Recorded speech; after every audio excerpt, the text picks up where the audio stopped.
నిజాం కన్నా రిచ్ అవ్వాలనుకున్నాడట. డెఫినెట్గా నిజాం బాటలోనే నడుస్తాం. నిజాం కట్టిన ఉస్మాన్ సాగర్లోనే కదా ఇవాళటి కూడా హైదరాబాద్ ప్రజలు నీళ్ళు తాగుతున్నది. ఆ నిజాం ఆదర్శం, ఆ నిజాం స్ఫూర్తి అని కేసీఆర్ గారు చాలా సందర్భాలలో చెప్పిండ్రు. ఇవాళ కాళేశ్వరం కడితే నేను చెప్తున్నా గ్యారంటీగా ఇంకా 200 సంవత్సరాల తర్వాత కూడా తెలంగాణ బిడ్డలు కేసీఆర్ గారిని తలుచుకుంటారు.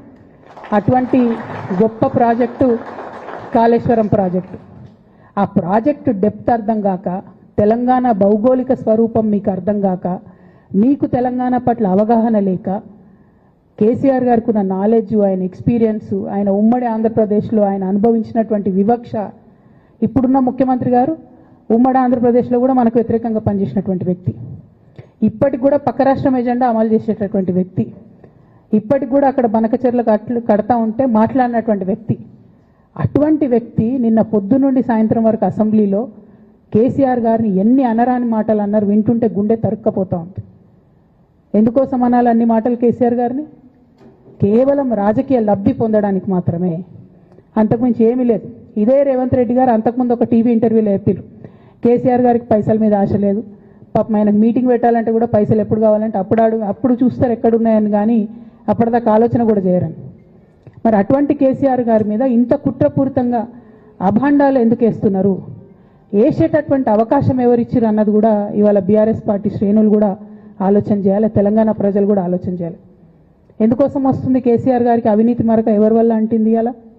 అది ఆలోచన చేసుకోవాలి కదా మనం కూడా.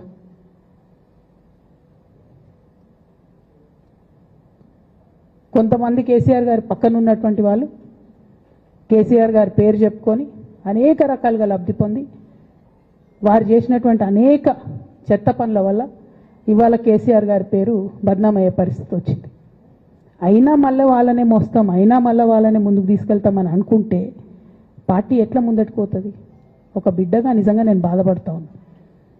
ఇవాళ 5 సంవత్సరాలు ఇరిగేషన్ మంత్రిగా చేసినటువంటి హరీష్ రావు గారిది మేజర్ పాత్ర లేదా దీంట్లో? అందుకే కదా కేసీఆర్ గారు వారిని సెకండ్ టర్మ్లో తప్పించిండ్రు. ఈ మొత్తం కాళేశ్వరం ఎపిసోడ్లో కేసీఆర్ గారికి మరక అంటిందంటే 2-3 వ్యక్తులు కారణం. మాజీ రాజ్యసభ సభ్యుడు ఒకలైతే, హరీష్ రావు గారు ఒకలైతే, మేఘా కృష్ణారెడ్డి గారు ఇంకోడు, మేఘానో బోగానో ఏదో.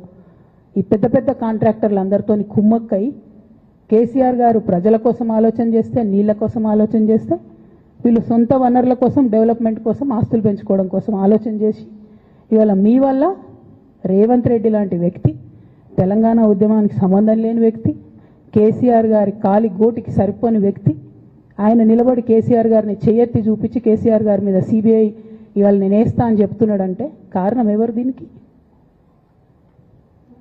నేను భరించిన, ఇదే హరీష్ రావు గారు, ఇదే సంతోష్ రావు గారు అనేక కుట్రలు చేసినా కూడా భరించిన. నా మీద ఓపెన్గా మీడియా మిత్రులందరితో రకరకాల మాటలు చెప్తే కూడా నేను భరించిన. నా పర్సనల్ అటాక్కి నేను ఎప్పుడు కూడా వాళ్ళను ఇంతవరకు పేరు పెట్టి పిలవలేదు, మాట్లాడలేదు. ఫస్ట్ టైం చెప్తున్నా నేను. ఎందుకోసం చెప్తున్నా? కేసీఆర్ గారికి ఈ వయసులో సిబిఐ ఎంక్వైరీ ఏందండి? ఎందుకోసం ఆ కర్మ పట్టింది? ఎందుకు భరించాలి? ఇటువంటి వాళ్ళని చూస్తూ ఎందుకోసం ప్రొటెక్ట్ చేసుకోవాలి? బీఆర్ఎస్ పార్టీ తమ్ముల కోపం రావచ్చు, కానీ వాస్తవాలు చేదుగున్నా అప్పుడప్పుడు మాట్లాడుకుంటేనే, మందు తీసుకుంటేనే ఆరోగ్యం మంచిగా అవుతుంది. ఇట్లా చెప్పుకుంటూ పోతే చాలా చాలా అంశాలు ఉన్నాయి. వాటన్నిటి జోలికి నేను పోదలుచుకోలేదు. కానీ కేసీఆర్ గారు హిమాలయ పర్వతం అంత ఎత్తు లాంటి పర్సనాలిటీ ఆయనది. ఆయనను చేయబెట్టి చూపించి అవినీతి అని అంటే నిజంగా చాలా బాధ అవుతూ ఉన్నది. ఎందుకంటే నా పెళ్ళి చేయడానికి కూడా ఇబ్బంది పడ్డటువంటి వ్యక్తి ఆయన. రాజకీయాలలో 40-50 ఏళ్ళు ఉంటే కూడా ఆస్తులు సంపాదించుకోలే కేసీఆర్ గారు. అనేక మంది అలా మాట్లాడుతుంటారు, చాలా మాటలు మాట్లాడుతుంటారు, కానీ నాకు తెలుసు, నేను దగ్గరుండి ఆర్థిక పరిస్థితి చూసిన కాబట్టి ఎన్నడూ ఆయనకు ఆశ లేదు. అటువంటి మనిషిని పట్టుకొని సిబిఐ ఎంక్వైరీ ఇస్తాం, ఇదేస్తాం, అదేస్తాం. ఎవరు కారణం దీనికి అంతటికి? ఈ చేతగాని కాంగ్రెస్ ప్రభుత్వం మీ ఏసీబీ వాళ్ళు పోయి కాళేశ్వరంలో పనిచేసిన 3 ఇంజనీర్లను పట్టుకుంటే ఒక్కొక్క ఇంజనీర్ దగ్గర 100 కోట్ల ఆస్తులు వెళ్తే మీకు ఎందుకు ఎంక్వైరీ చేసే దమ్ము లేదు? వాళ్ళు ఎవరు వెనకాల ఎవరు ఉన్నారో ఎందుకు ఎంక్వైరీ చేస్తలేరు? ఖచ్చితంగా నేను ఇవాళ చెప్తా ఉన్నా, హరీష్ రావు గారు వెనక, సంతోష్ రావు గారు వెనక రేవంత్ రెడ్డి గారు ఉన్నారు. వాళ్ళని ఖచ్చితంగా కాపాడతారు అన్ని విషయాలను.